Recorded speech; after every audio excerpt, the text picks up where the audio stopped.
어제 검찰이 민주당 사내 민주연구원을 압수수색했습니다. 1차 시도 불발 이후에 닷새 만이었는데요. 6시간의 대치 끝에 압수수색은 진행됐지만 민주당은 이번 사안을 야당 탄압으로 규정하면서 강하게 반발하고 있습니다. 두 분과 함께 이 이야기 자세하게 짚어보도록 하겠습니다. 노동일 경희대 교수 그리고 김상일 정치평론가 나오셨습니다. 안녕하세요. 안녕하십니까. 자, 윤 대통령이 이제 오늘 시정연설을 예정돼 있죠. 그런데 이제 어저께 검찰이 민주당사에 있는 민주연구원을 이제 압수수색을 했습니다. 자, 이 과정에서 물론 뭐 절차적인 문제가 있었다 이렇게 좀 민주당이 주장을 하고 있거든요. 어떻게 보셨습니까? 그래서 제가 영장 집행 과정을 전체를 보지 못했기 때문에 또 일부만 보도가 되었기 때문에 그것만 보고 뭐 영장 집행 절차가 문제가 있었다 없었다 판단하기 어렵습니다. 그러나 거기에 검사가 분명히 같이 갔었고요. 뭐 부부장 검사가 보통 영장 집행 과정에 참여하는데 검사 일행이 영장도 제시하지 않고 영장 집행을 했다? 뭐 그건 상상하기 어렵습니다. 그러나 만약 그렇다면 지금 민주당이 좀 항고한다는 거죠. 그런 영장 집행 절차에 대해서 문제가 있으면 법원에 항고할 수 있게 돼 있습니다. 그럼 법적 절차를 좀 기다려보면 될 것 같고요. 이건 사실 뭐 그런 사소한 절차적 문제 이런 게 문제가 아니라 범죄가 있었다면 수사를 해야 되는 거 아니겠습니까? 원론적으로 얘기해서 그렇죠? 범죄 혐의가 있다면 수사를 해야 되는 것이고 그 죄를 지은 사람이 있다면 처벌을 받아야 되는 것이고 그게 상식이고 그게 일반적인 생각 아니겠습니까? 당연한 거. 그걸 가지고서 예를 들어서 야당 탄압이다 수사를 하는데 야당 탄압이라 또 특정인을 보호하기 위해서 이렇게 당 전체가 나선다? 이것은 상식적이지 않은 거다. 그렇게 생각합니다. 절차에 문제가 있다면 법원에 항고하고 그 결과를 기다려 보시죠. 말씀드린 대로 이제 윤 대통령이 오늘 이제 시정연설을 나설 예정인데 앞서 저희가 이제 보도를 통해서 보여드렸듯이 민주당은 오늘 시정연설을 이제 집단 거부하기로 하고 뭐 참석할지 뭐 피켓을 들고 앉아 있을지 뭐 아직은 뭐 결정할 수 없다고는 이야기를 합니다. 자, 보통 이제 이런 경우에는 이제 민주당은 뭐 어떤 형식을 취해가지고 이제 진행을 하게 되는 겁니까? 글쎄요, 일단은 민주당이 국회에서는 다수당이잖아요. 그래서 고민을 많이 해야 될 거라고 저는 생각해요. 왜냐하면 그 앞으로 어떤 형식을 취하든 이것이 국민에게 힘이 있어서 과도한 행위를 한다라고 보여지는 거는 굉장히 안 좋은 겁니다. 왜냐하면 어쨌든 지금 정부 권력은 야당에 비해서는 절대적 우위의 권력이거든요. 그럼 거기에서는 약자예요. 근데 약자는 강자와 대응을 할 때 약자의 프레임으로 대응을 해야지 강자인 것처럼 대응을 해서 강대 강으로 대결을 하면 저는 절대 현 정권을 이길 수 없다고 생각합니다. 그래서 저는 조금 더 오전에 의총에서 합리적인 의견들을 많이 제시할 거라고 생각하고 그 본회의장에 들어가서 뭐 피켓 시위를 하든 이런 식으로 진행이 되지 않을까 예측을 해봅니다. 그러니까 그동안 예전에 이제 대통령 시정연설이 뭐 매해 있어 왔는데 보통 이제 뭐 야당이 이제 참석을 전체적으로 안 한다거나 뭐 그런 적은 없지 않습니까? 그런 적은 없죠. 그렇기 때문에 제가 말씀을 또 드리는 거죠. 그런 식으로 과거에 전례가 없이 과도하게 뭐 하면은 그것을 국민들이 과연 좋게 볼 것이냐. 지금 이 정치라는 것은요, 본인들이 옳다라고 얘기하는 게 중요하지 않아요. 이것을 바라보는 국민, 그 국민들을 향해서 본인들이 어떻게 비추어지는가, 이것이 굉장히 중요하다고 저는 생각을 합니다. 양쪽 다 너무 과도하게 지금 진행이 되고 있고 국민들은 마치 한쪽에 편을 서야 되는 이런 상황에 몰리는 것 같아서 굉장히 안타깝습니다. 알겠습니다. 앞서 민주당은 윤 대통령의 사과 등을 조건으로 내걸었죠. 이 시정연설을 집단 거부하기로 시사를 했습니다. 어제 윤 대통령은 이에 대한 입장을 직접 밝히기도 했는데요. 들어보시겠습니다. 우리 헌정사에 헌법이 보장하고 있는 대통령의 국회 출석 발언권과 정부의 시정연설을 듣도록 되어 있는 국회법의 규정, 그리고 여야 합의로 25일로 일정이 정해졌는데 거기에 무슨 추가 조건을 붙인다는 것을 제가 기억하기로는 우리 헌정사에서 들어보지 못한 것 같습니다. 앞서서 이제 뭐 야당이 참석을 안 한 적도 없었었고, 그리고 그 대통령 방금 발언에도 뭔가 시정연설에 조건을 건 적도 없었다. 자, 이렇게 이야기를 하거든요. 교수님 보시기엔 어떻습니까? 뭐 헌법에는 뭐 대통령 국회 출석하여 발언할 수 있다고 돼 있는데요. 예. 이게 무슨 헌법까지 들먹일 일이겠습니까? 당연한 얘기고요, 이거는. 그리고 이 국회에서 야당이 이걸 거부한다? 저는 오히려 바람직하지 않은 야당의 그 전략이라고 생각해요. 김성일 평론가처럼 다여서 그 앞에다 무슨 뭐 야당 탄압하지 말라든가 뭐 이런 피켓팅하는 것도 과거 있었거든요. 그거는 예. 과거 있으니까 오히려 그렇게 하는 게 더 낫지 않을까 싶고요. 이 시정연설은 국회에서 대통령이 하는 거지만 국회의원을 상대로 얘기하는 게 아니에요. 국민을 상대로 얘기하는 거죠. 지금까지 국정 운영을 어떻게 해왔고 내년 국정 운영을 어떻게 하려고 그런다. 지금 내년 예산이 600조가 넘는다는 거 아니에요. 다 국민의 혈세라고 하는 거잖아요. 예. 그 돈 하나하나를 쓰는 것이 정말 굉장한 중요한 일이고 그렇기 때문에 정부에서 편성하고 국회에서 심의하고 하는 절차를 거치는 거 아니겠습니까? 그 돈을 어떻게 쓸 테니까 국민들께서 이걸 잘 지켜봐 주십시오. 국회의원들 잘 좀 심의해 주십시오라고 이렇게 보고하는 절차예요. 국민에게 보고하는 절차입니다. 그러니까 이것을 국회에서 그걸 듣는 것은 국민에게 보고하는 것을 보이콧한다는 거랑 마찬가지니까요. 예. 이건 뭐 그냥 보이콧하거나 안 들어가는 것보다는 오히려 과거 몇 번 있었던 것처럼 뭐 앞에 피켓을 지은다든가 여러 가지 뭐 본인들이 하고 싶은 말을 오히려 대통령에게 하는 게 그런 절차 그 어떤 피켓이나 이런 걸 통해서 하는 게 훨씬 더 낫지 않을까 싶긴 합니다. 예, 네. 알겠습니다. 자, 그리고 어제 검찰의 압수수색의 당사를 찾은 민주당 이재명 대표는 퇴행하는 민주주의를 꼭 지켜달라 이렇게 이야기를 했습니다. 이 발언하는 도중에 눈물을 보이기도 했습니다. 직접 보시겠습니다. 대한민국 민주주의 역사 정당사에 없던 참혹한 일이 벌어지고 있습니다. 비통한 심정으로 이 침탈의 현장을 외면하지 않고 지켜보겠습니다. 국민 여러분께서 이 역사의 현장을 잊지 마시고 퇴행하는 민주주의 꼭 지켜주시기를 바랍니다. 예, 이 대표가 이제 뭐 그 울먹이는 목소리로 네. 이 역사의 현장을 꼭 잊지 말고 퇴행하는 민주주의를 꼭 지켜주기 바란다. 네. 자, 이렇게 이야기를 했습니다. 자, 이 대표의 눈물이라고 해야 될까요? 이 의미가 있을까요? 글쎄요, 뭐 좋게 해석을 하면 어쨌든 이 수사 자체가 좀 약간 공정성을 잃은 것 아니냐.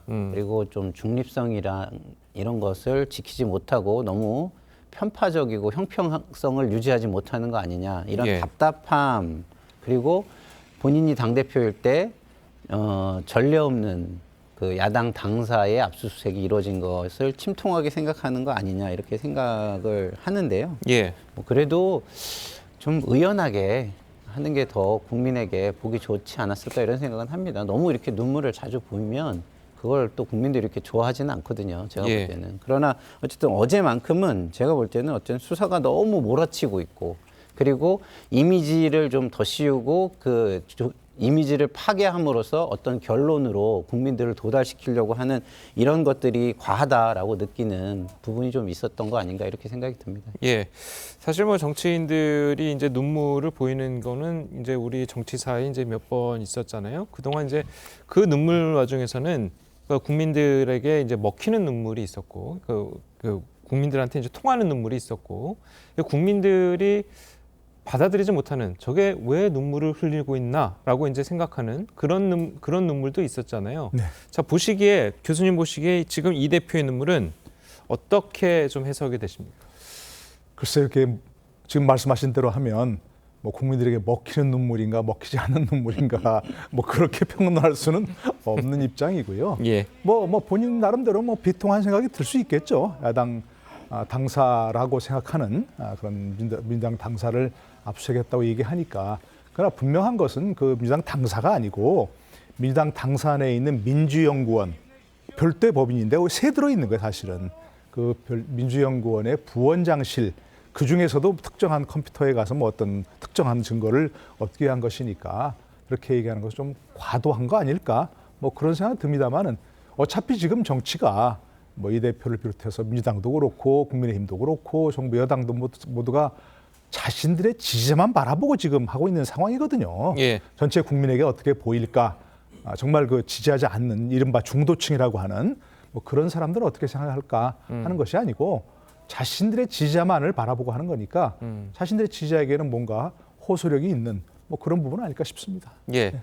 자, 일각에서는요, 그 남을 위한 눈물이냐, 본인을 위한 눈물이냐라고 이제 또 이야기하는 분들이 좀 있어요. 예를 들어서 예전에 김대중 전 대통령 같은 네. 경우에는 그 일본에서 이제 일본에서 한 다음에 이제 돌아온다 광주묘역에서 이제 네. 눈물을 한 번 흘렸었고, 그리고 노무현 대통령이 돌아가셨을 때 또 네. 눈물을 흘리셨잖아요. 자, 그 부분에 대해서는 남을 위한 눈물이었다. 네. 자, 이렇게 이야기를 하고 있어요. 그렇다면 과연 지금 이재명 대표의 눈물은 남을 위한 눈물인가? 자, 이런 지적들도 좀 있을 수 있거든요. 뭐 그런 지적도 할 수가 있죠. 근데 뭐 어쨌든 그 분명한 것은 제가 봐도 이재명 대표는 좀 너무 좀 눈물을 자주 보이시는 것 같다라는 생각은 저는 들어요. 그건 예. 별로 좋지는 않다라는 생각이 들고요. 어쨌든 그럼에도 불구하고 이번 사안은 저는 조금 달리 보고 싶은 부분이 있다라는 말씀을 좀 드리고 싶고요.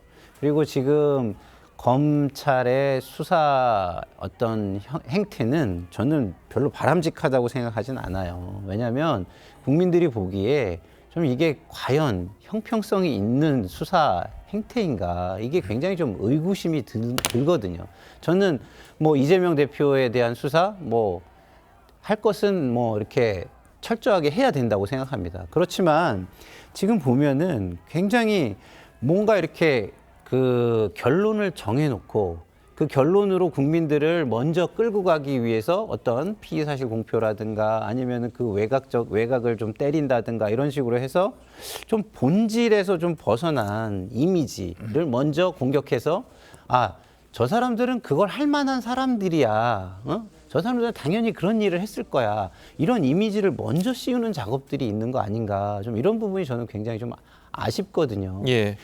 이 국민들이 전체가 관심을 가지고 바라보는 예민한 수사일수록 저는 그런 논란이 없게 굉장히 차분하게 수사가 이루어져야 된다고 생각합니다. 자, 국민들이 지난 문재인 정권 5년 동안 너무 답답함을 느껴가지고 예. 윤석열 대통령을 진짜 정치도 해보시지 않은 분을, 그리고 검증도 되지 않은 분을 대통령을 만들었어요. 그건 뭐냐? 너무너무 답답하기 때문에 진짜 영웅을 원한 거예요. 근데 지금 영웅 본색을 보고 싶어하는 국민들에게 검사 본색만을 보여주고 있는 거 아닌가. 이 부분에 대해서 저는 대통령과 그리고 현 정부가 좀 한 번쯤 돌아봤으면 좋겠다. 과거에는요, 이런 한쪽의 수사가 이루어지면 적어도 다른 한쪽에서 좀 형평이, 좀 뭐 기계적인 형평일 수는 있지만 형평이 이루어지는 수사의 모습들이 보였거든요. 뭐 그런 것도 전혀 없다는 점에서 국민들이 과연 이것을 좋게만 볼 것인가 한번 되돌아봤으면 좋겠습니다. 알겠습니다. 자, 그리고 민주당 같은 경우에는 그제까지만 하더라도 이른바 이제 김건희 여사 특검과 대장동 특검의 쌍특검을 이제 주장을 했었거든요. 자, 그런데 어제 이재명 대표는 김건희 여사 특검은 안 해도 되니까 대장동 특검을 빨리 하자. 자, 이렇게 이야기를 했습니다. 자, 이렇게 이야기한 뭐 의미는 어디 있다고 보십니까? 순전히 개인적인 생각입니다만은 이 대표가 상당히 좀 초조해야 하는 거 아닌가 뭐 그런 생각이 듭니다. 예. 보통 특검이라고 하는 것은 우리가 역사를 쭉 돌아보면 뭐 김대중 대통령 때 처음 도입된 거죠. 그때부터 시작해 가만히 보면 언제 특검을 도입했냐 하면 주로 이제 권력층이라든지 대통령이나 측근이 관련되어서 그럴 때 또는 뭐 검찰 고위직이 관련됐다든가 이래가지고 검찰이나 경찰이 수사를 못하는 경우, 하기 어려운 경우, 안 하는 경우, 또 미진한 경우 이런 때 많이 했거든요. 예. 지금 특검이 아직 진행 중인 게 하나 있죠. 이해람 중사, 고 이해람 중사 특검. 예. 수사가 끝났다는 거죠. 결과를 발표한다는 건데. 수사를 한번 했잖아요. 수사를 결과를 발표했는데 그게 미진하다 그래가지고 지금 특검을 도입했지 않습니까? 예. 그게 특검이 보통 도입되는 조건이에요. 보통. 아무 때나 검찰이 수사를 하고 있는데 무조건 그만두게 하고 특검을 도입하자 이런 것은 아닌 것이고요. 지금 지난해에 이런 얘기가 똑같은 게 나왔었죠. 특검을 하자. 그런데 또 민주당에서 이 대표 그때 후보도 뭐 여러 가지 윤석열 뭐 의혹도 함께 특검하자 이렇게 했었는데 그때는 그냥 뭐 유야무야 됐었죠. 그때는 특검이 도입할 조건이 됐었죠. 당시는 민주당이 여당이었고 이재명 대표가 유력한 그런 대통령 후보였고 그렇기 때문에 검찰이 수사를 안 하고 있었지 않습니까? 그러니까 그때는 특검을 도입할 조건이 됐었는데 지금은 검찰이 수사를 열심히 하고 있지 않습니까? 수사를 하고 있으니까 만약에 특검을 도입한다면 그 결과를 다 보고 혹시라도 미진한 부분이 있다. 혹시 지금 얘기하신 것처럼 왜 형평에 어긋나냐 이런 의견이 나온다면 그때는 특검을 도입할 수도 있을 것 같다. 그런 생각합니다. 알겠습니다. 예. 자, 다음 이야기 좀 해보도록 하겠습니다. 어제 법사위 국감 출석을 위해서 국회를 찾은 한동훈 법무부 장관이 대장금 특검에 대해서 이런 입장을 밝혔습니다. 직접 들어보시겠습니다. 직접 수사를 받고 있는 당사자가 마치 쇼핑하듯이 자기 입맛대로 수사기관을 선택할 수 있는 나라는 제가 알기로는 적어도 민주법치국가 중에는 없습니다. 민주당의 입장이 장관님께서 표적으로 압수수색을 하셨다 해서 대국민 사과를 요구했다는데 어떻게 바라보시는지. 사과라고 해서 네. 그랬나요? 네. 정당한 범죄 수사를 하는 쪽이 아니라 범죄를 비호하는 쪽이 사과해야 되지 않겠습니까? 자, 직접 수사를 받고 있는 당사자가 쇼핑하듯 수사기관을 선택할 수 없다. 이재명 대표를 겨냥한 건가요? 그런 것으로 보입니다. 근데 법무부 장관으로서 저게 할 얘기인지는 전 잘 모르겠습니다. 법무부 장관은요, 수사에 굉장히 많은 영향을 미치는 자리고요. 예. 더더군다나 한동훈 장관께서는 지금 검찰총장이 임명되기 전에 정말 자기와 이심전심인 사람들로 인사를 다 하신 분들이에요. 근데 저런 식으로 이야기를 하시면 저것이 수사의 가이드라인이 되고 수사의 방향을 정하는 것이 되지 않을까 굉장히 우려스럽고요. 예. 마치 저게 법무행정을 하는 법무부 장관이 아니라 정치를 하는 장관처럼 보이기도 해서 조금 자중하셨으면 좋겠다. 계속해서 제가 말씀을 드리는데요. 좀 한번 좀 돌아보셨으면 좋겠다는 생각을 다시 한번 말씀드립니다. 예. 자, 그리고 그 유동규 전 본부장 있잖아요. 유동규 전 본부장이 요즘 계속해서 이제 언론을 통해서 뭔가 하나둘씩 이야기를 하고 있는데 얼마 전에는 이제 추가 폭로를 예고하는 발언도 했었어요. 자, 그렇다면 지금 이 상황에 나온 내용에서 뭔가 더 추가로 나올 내용이 있다는 건데, 자, 교수님 보시기에는 추가로 나올 내용이 지금 수사에 어느 정도 영향을 미칠 수 있을 것이라고 보십니까? 지금 현재 가장 중요한 게 바로 유동규 전 본부장의 증언 아니겠습니까? 증언이고 물론 이제 유 전 본부장의 증언이 중요하긴 하지만 예. 그렇다고 해서 검찰이 유 전 본부장의 입만 바라보고 그에 따라서 수사할 리는 없습니다. 그러니까 지금 민주당에서 검찰이 유 전 본부장에게 놀아나고 있다 이렇게 얘기했는데 검찰이 놀고 있겠습니까? 유 전 본부장이 그 얘기했지 않습니까? 검찰에 갔더니 깜짝 놀랄 정도 수사를 많이 해놨더라. 그러니까 자백을 했다 하더라도 검찰이 회유해가지고 그걸 자백을 이렇게 이끌어낸 게 아니라 예. 물증을 들이대고 부인할 수 없는 증거를 들이대면서 이거 어떻게 된 거냐 얘기하니까 그걸 얘기할 수밖에 없는 상황이 된 거죠. 그리고 다른 사람 다 마찬가지고요.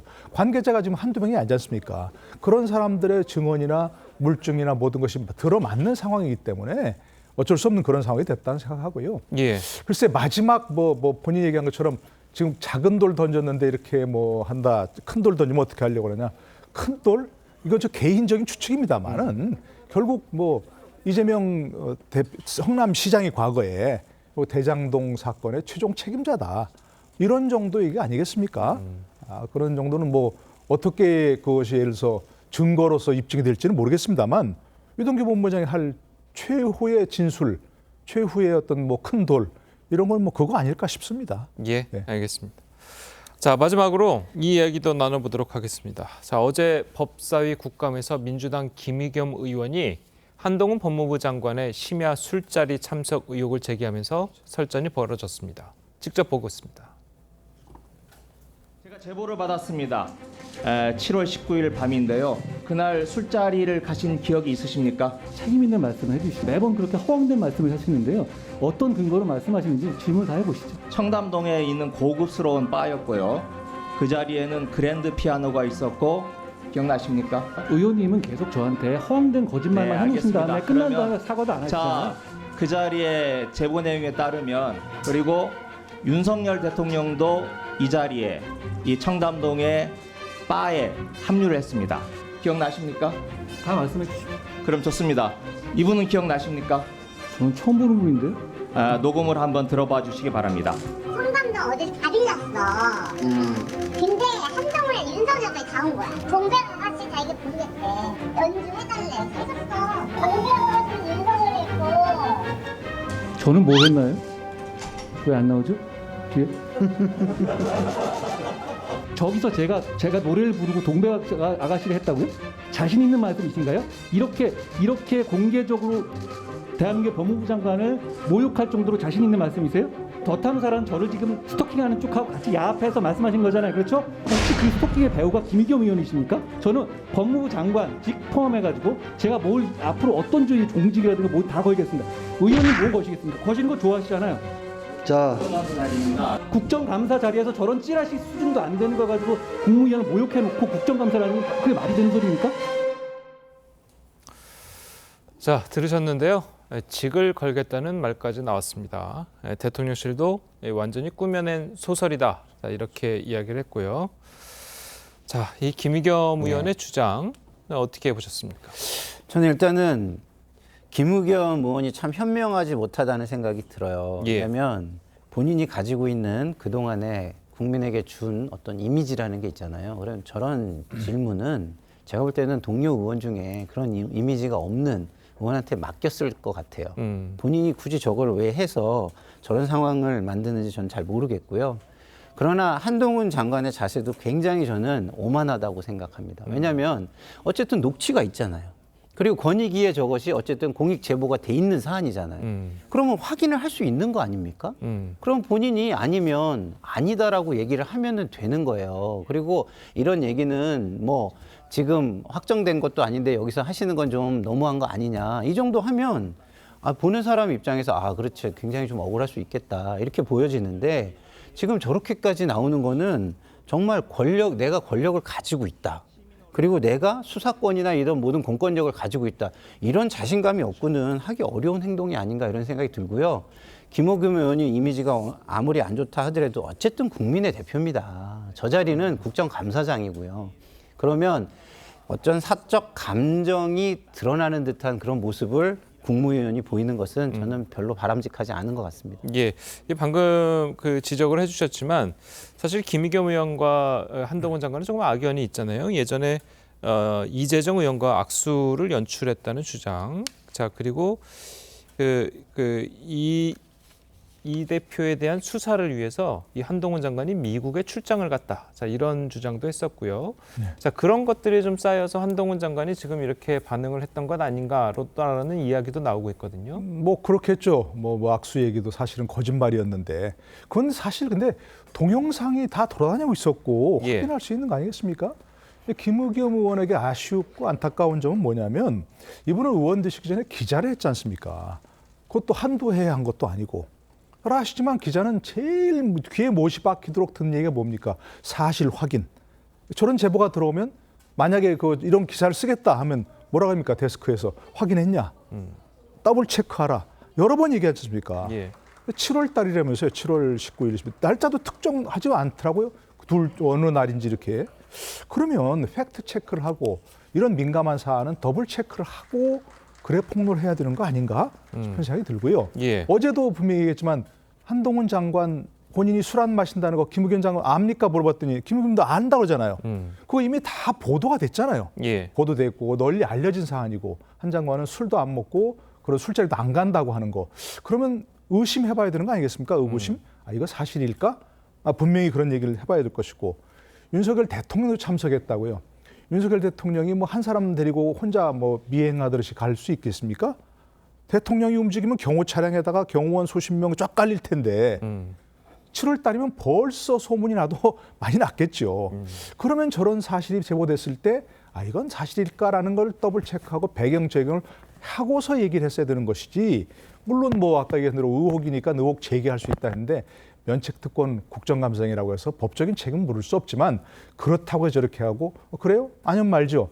이렇게 얘기할 수 있는 그런 자리는 아니다. 이렇게 생각합니다. 자, 그리고 마지막으로 한동훈 장관이 이제 본인이 이제 스토킹했던 매체와 야합을 한 것 아니냐라고 이제 네. 질문을 했는데 네. 김의겸 의원은 야합이 아니라 협업한 거는 맞다라고 네. 이야기를 했거든요. 네. 자, 그렇다면은 이건 협업이라는 거는 좀 어느 정도까지 수준을 이야기하는 걸까요?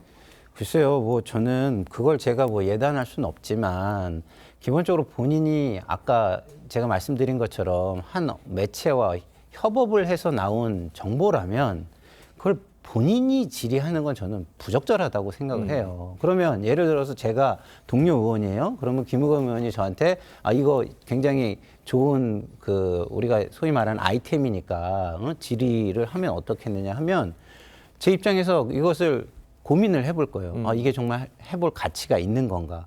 이게 소위 말하는 지금 우리 노동일 교수님께서 말씀하시는 더블 체크도 될 수 있는 거거든요. 근데 이게 너무 과하다라고 느껴서 동료 의원이 이걸 못 하겠다고 한다면 본인도 안 하는 게 저는 맞을 것 같아요. 그래서 좀 현명하지 못한 모습을 자꾸 좀 보이는 거 아닌가 이런 좀 아쉬움이 굉장히 있습니다. 예, 알겠습니다. 자, 두 분 말씀은 여기까지 듣겠습니다. 잘 들었습니다. 고맙습니다.